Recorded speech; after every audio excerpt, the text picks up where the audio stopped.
দুটো কথা বলি। ব্যক্তিগতভাবে আমি কোন রাজনৈতিক দল নিষিদ্ধের পক্ষে না, মানে নিষিদ্ধ যদি ইম্পোজ করে দেয় গভর্নমেন্ট আইনের মাধ্যমে করে, আমি তার পক্ষে না। আমি মনে করি একটা রাজনৈতিক দলকে যদি আপনি অপছন্দ করেন, তাকে যদি নিষিদ্ধ করতে হয়, তাকে নিষিদ্ধ করার একমাত্র জনগণের আছে। জনগণ কিভাবে করবে? জনগণ সে রাজনৈতিক দলটাকে প্রত্যাখ্যান করবে, ভোট দিবে না, সে মুসলিম লীগ হয়ে যাবে। এটা একমাত্র জনগণ করতে পারে, আপনাকে সেই এখতিয়ার দেওয়াই হয় নাই। যখন আপনি সেই কথাটা বলেন যে আমরা একে নিষিদ্ধ করবো, তার মানে কি ওরা মাথার মধ্যে আছে যে আওয়ামী লীগকে আমি নিষিদ্ধ আমি করে দেবো? সেই ক্ষমতা ওনাকে দেওয়া হয় নাই। এই আপনি বলতেছেন কি আপনি গণতান্ত্রিক প্রাতিষ্ঠানিক রূপ দিবেন, আপনি অমুক করবেন তমুক, আপনার প্রথম কাজটাই তবে সন্দেহজনক। কাজেই সেই কাজ যদি আপনার মাথার মধ্যে থাকে আওয়ামী লীগ সম্পর্কে, তাহলে সেটাও আপনারা ভুল করবেন। আমরা মূলত হচ্ছে বিপ্লব করছি আর কি। আমাদের এখনো মনে হয় যে এখানে বসে কথা না বলে রাস্তায় গিয়ে স্লোগান দিই।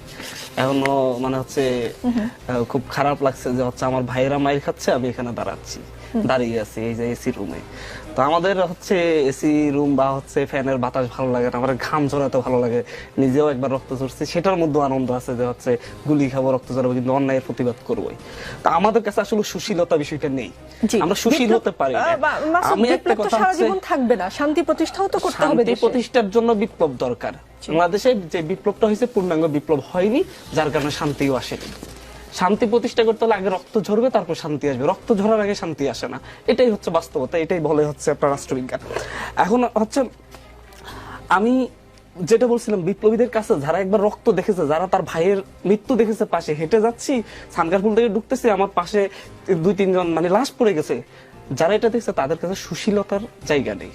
মাসুদ কামাল ভাইরা হচ্ছে সাংবাদিকতা করেন, ওনারা হচ্ছে সবসময় রাজনীতি বিশ্লেষণ করেন, হয়তো রাজপথের রক্তটা হয়তো ওনারা দেখেন নাই, মানুষকে কিভাবে গুলি করা হতে পারে, মানে কত নির্মমতা থাকে এর পর্যায়ে। এখন যদি প্রধান উপদেষ্টা না সকল উপদেষ্টা একসাথে এসেও যদি বলে আওয়ামী লীগ আগামী নির্বাচন করবে, আই উইল অপোজ দ্যাট।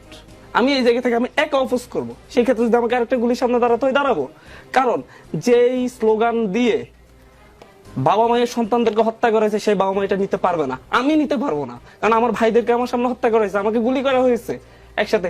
প্রতিদিন আমাকে জোরপূর্বক গেস্ট রুমে বসিয়ে জয় বাংলা স্লোগান দিতে রাতে 3টা পর্যন্ত বাধ্য করেছে। It's fascism. হিটলার মুসলিনীর দল যদি নিষিদ্ধ হয়ে থাকে, বাংলাদেশে আওয়ামী লীগ কেন নিষিদ্ধ হবে না?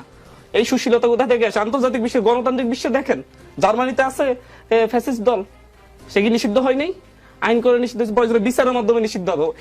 বিচার হওয়ার আগ পর্যন্ত দল হিসেবে এটা তো ব্যক্তি অপরাধ করে নাই। আওয়ামী লীগ দলীয় ভাবে অবস্থান নিয়েছে ছাত্র জনতাকে প্রতিরোধ করার জন্য। আওয়ামী লীগের অফিস থেকে ঘোষণা দিয়েছে 7 তারিখে থাকবে, প্রত্যেকটা অস্ত্র নিয়ে নেমে গিয়েছে। উপজেলা পর্যায়ে থেকে ইউনিয়ন পর্যায়ে থেকে প্রত্যেকটা আওয়ামী লীগ ছাত্রলীগের নেতা অস্ত্র নিয়ে, গুলি নিয়ে, যেটা আর্মির কাছে গুলি নেই এরকম গুলি নিয়ে ছাত্রদের উপর হামলা করেছে। আসিফ, কাউন্সিলর আসিফ, মানে ঢাকা শহরে কে না নামছে। তো এটা দলীয় ভাবে যখন অবস্থান নিয়েছে, তখন তাদেরকে প্রতিরোধ করতে হবে। স্টেট কাট আওয়ামী লীগ নিজে এত অপরাধ করেছে, তারা ভয় পেয়েছিল যে তারা যদি ক্ষমতা থেকে যায় 5 লাখ 10 লাখ তাদের নেতাগুলো হত্যা করা হবে। জনগণ কন্ট্রোল করেছে, নট মব জাস্টিস করেছে। জনগণ মানে যাকে ইচ্ছা তাকে মারা নাই।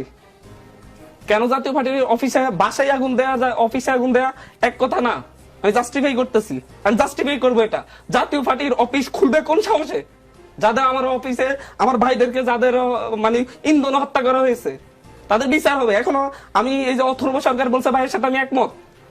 অথর্ব সরকার, কারণ এখনো জাতীয় পার্টির জিএম কাদেরকে অ্যারেস্ট করতে পারে নাই। তারা লাঠি মিছিল করে যারা বিপ্লব করেছে তাদের বিরুদ্ধে, এদেরকে অ্যারেস্ট করতে পারে না। এই কারণে অথর্ব সরকার, এটার কারণে অথর্ব সরকার না যে তাদের অফিস থেকে আগুন দিয়েছে। আগুন কখন দিয়েছে? একটা মিছিল নিয়ে যাচ্ছে, যাওয়ার পথে ছাদ থেকে তাদের উপরে ইট পাটকেল নিক্ষেপ করছে, তাদের মাইক ভেঙে দিয়েছে। এটা ভিডিও তো আপনাদের কাছে আছে, আগে কারা হামলা করেছে। তো এই জাতীয় পার্টি সাহস পায় কিভাবে যে হচ্ছে একটা আন্দোলনে একটা মিছিল এসে আবার হামলা করার জন্য? এটা তো আওয়ামী লীগের স্টাইল।